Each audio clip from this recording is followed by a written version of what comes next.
When you're focused on one thing, you have a loop open in your brain. And once you finish doing that, that loop closes. And when you're trying to multitask, you can never open that loop. There's certain things which you need to delete in your mind before you're going to learn anything new.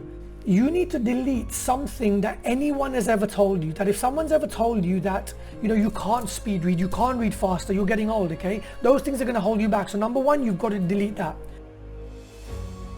The second thing you've got to delete is the fact that we sometimes believe we can multitask. Whether you're a man or a woman, the truth is we cannot multitask. Have you ever been to a restaurant and the waiter's come and taken your order, or the waitress, and she takes your order but she doesn't write it down, or he doesn't write it down, and you think, well, how are you going to remember that? And they get it right. But do you know what? The moment they deliver you the food, if you ask them a question about it after, they've forgotten. And they have to go to the till. And the reason is that when you're focused on one thing, you have a loop open in your brain. And once you finish doing that, that loop closes. And when you're trying to multitask, you can never open that loop. So the second thing you've got to delete is the fact that you can multitask. Do not concentrate on one thing, do it well, focus on that. And then the third thing you need to delete is any limiting belief you have, okay? Again, I'm not going to spend long, but any belief that, say you think, oh man, I can't read that much faster, you've got to delete these three things.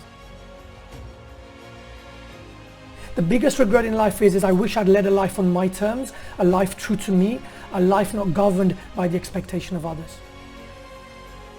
And each and every one of us on this call right now, to some extent, we're governed by someone's expectation of us, what someone's going to think of us. And it may be our spouse, it may be our friends, it may be our work colleagues, it may be our kids. But there's going to come a time when you don't care what anyone thinks about you, and then it's going to be too late.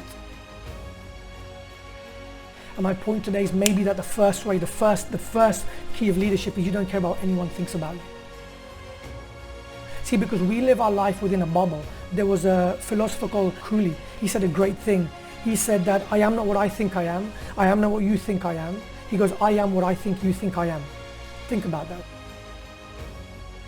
I am not what I think I am not what you think I am what I think you think I am.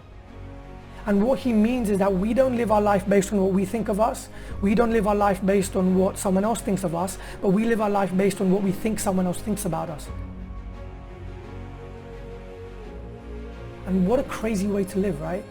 And on that day I said that, I was going to make that move. I was going to make sure that I jump out. So I started seeing, what is it that I can do? What is it? How can I go out there? How can I impact the world in my own way?